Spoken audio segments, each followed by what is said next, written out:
Sachinda Sabodantri to the podium, who is the Senior Lead Cybersecurity Solutions at Takra One. Thank you. And good evening, everyone. So, we feel honored to have this very special audience here in this evening. I guess that the regulatory framework on technology risk management and resilience does not sound new to anybody here in this privileged audience. The Act was released on the 9th of December 2021. However, some extensions have been granted for some of the requirements, with the general deadline being extended to the March 2024. However, it does not mean that any bank can get away with implementing any of the solutions. With the general objective of this framework being to set minimum regulatory requirements on information technology, risk management and resilience, this act is applicable all across the bank over entire operations, including those conducted through agents and third-party service providers. While the Act focuses on quite a broad scope, including the governance framework, the information security, availability and DR, staff competency, international standards, system ownership management and location, as well as some transitional arrangements, we thought of shedding light on a different aspect of it. Because anybody who reads this Act would normally think about the technologies that need to be deployed, the investment that is required, or even the deadlines. However, we are going to have a look at it from quite a different perspective. So let me ask you a question. How many critical information systems do you have in your bank?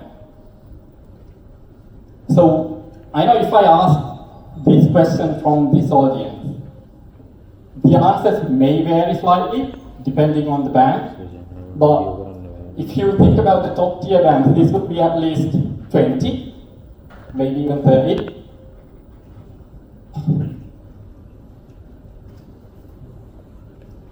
And do you actually conduct access privilege reviews on this critical information system?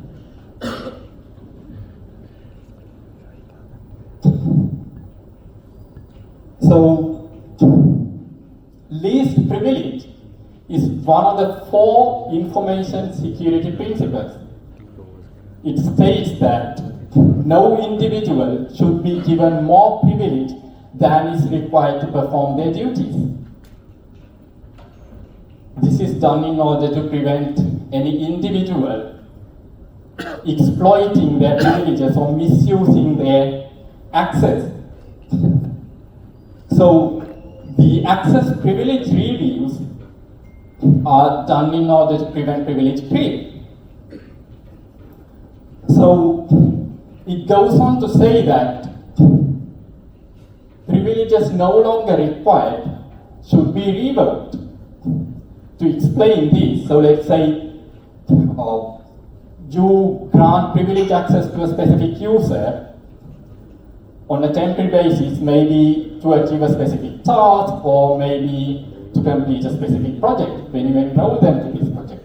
So once this project is completed or when the task is done, this access privilege is no longer required, so you need to revoke them. But what does it actually take to exercise this requirement? the accessibility reviews. It might include going through each and every critical information system that you have and analyzing and auditing the privileges that each and every user has who uses these critical information systems.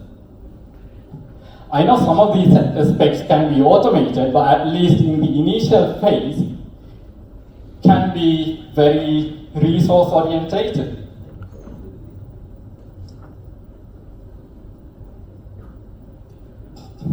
And even if you do conduct these accessibility reviews, do you really have documented evidence to prove it, just in case the central bank wants to audit it?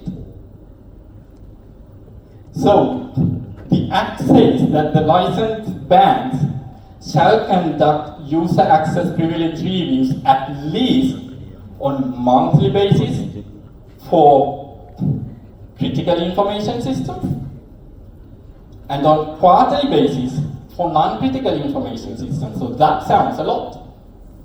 And then on annual basis for customers and their authorized representatives who use the information systems of the bank. Okay, so the first step to protecting information security is to identify the critical information systems. I know if I ask anybody in this knowledgeable audience to identify their critical information systems, anybody would definitely know what their respective critical information systems are. However, the question is, who is supposed to identify these? So the Act mentions that the board of directors shall identify information systems falling within the definition of critical information systems. And the board of directors may exclude any information system which does not fall into this critical information system. Of course, there are some exceptions, such as general ledger systems or any system related to Lanka Settle. These things cannot be excluded. And the ultimate question is, are your board of directors alive? It goes on to say that the bank shall maintain a register recording all information systems used, including those with the third-party service providers.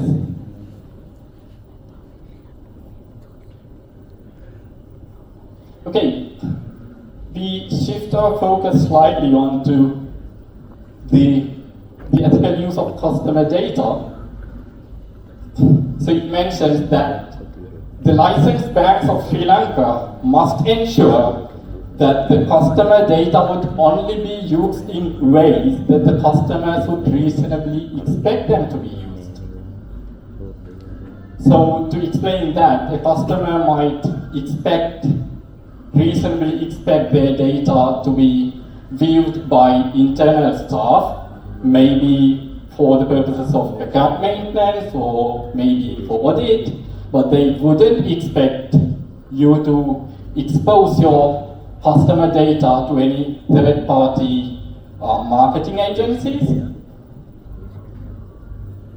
So the board of directors shall put in place effective policies and procedures to ensure the fair and ethical use of customer data.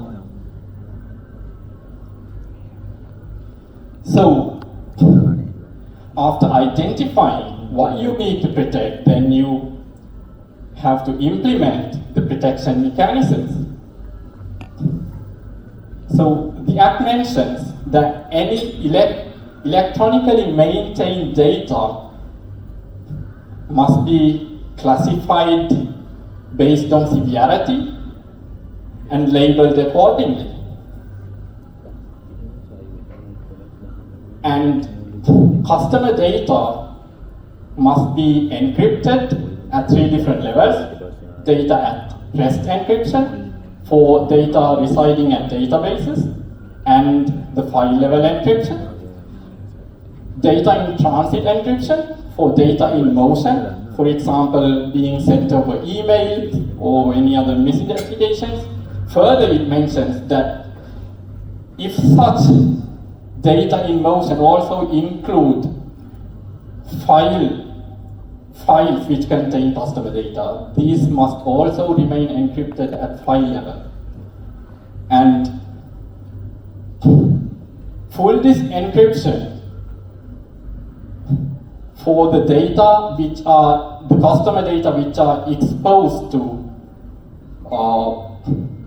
the bank or agents or even the third-party service providers. These include the endpoint devices and even the removable drives.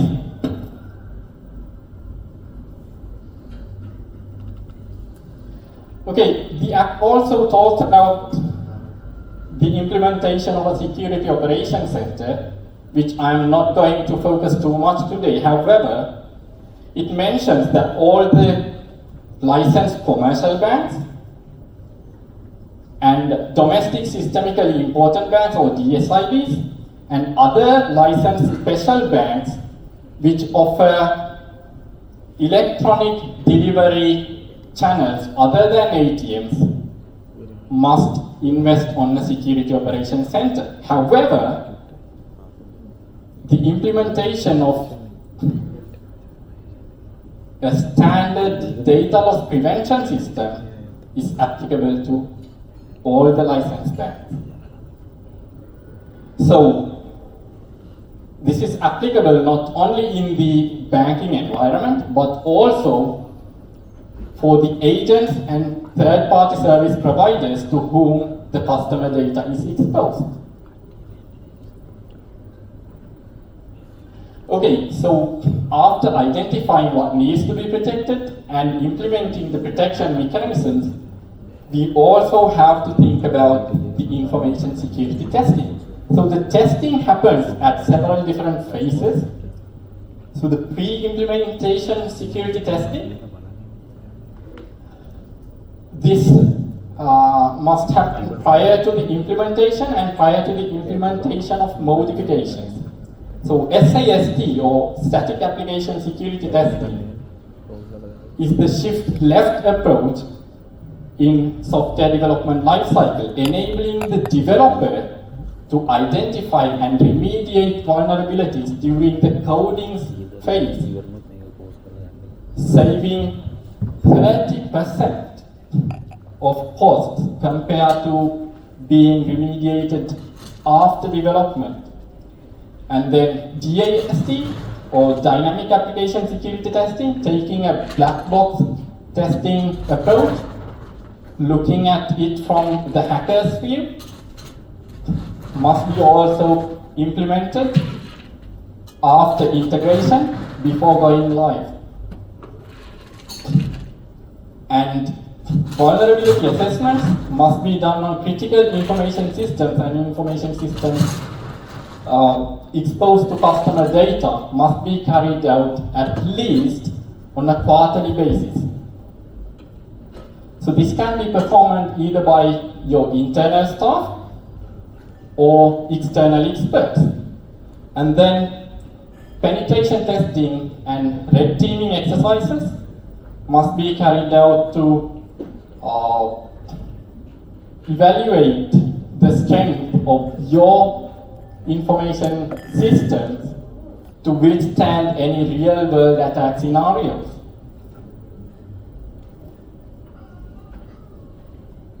Okay, we often hear about this fact that human is the weakest link in any information security system.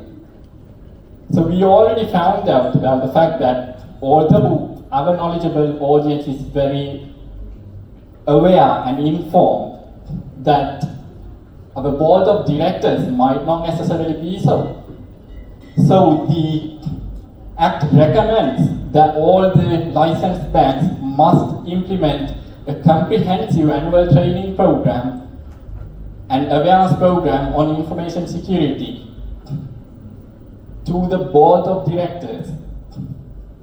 So this is done in order to enable the board of directors to have an effective oversight on the InfoSec risk management policies and procedures, and the board of directors' responsibilities shall be also included in these trainings. So although it's not necessarily mentioned in the Act itself, ideally it is recommended to include the board responsibilities in the board charter. I know some of the banks have already done this. So it recommends that at least one annual structured training program and one or more awareness sessions conducted by experts. So it's the responsibility of the board secretary to make sure that this requirement is complied with.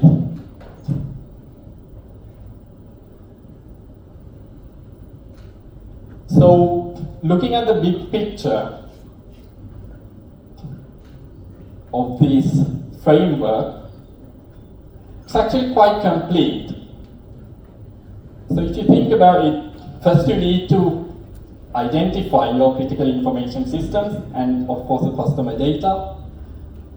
So after identifying, you implement protection mechanisms such as DLP solutions and encryption mechanisms and many others.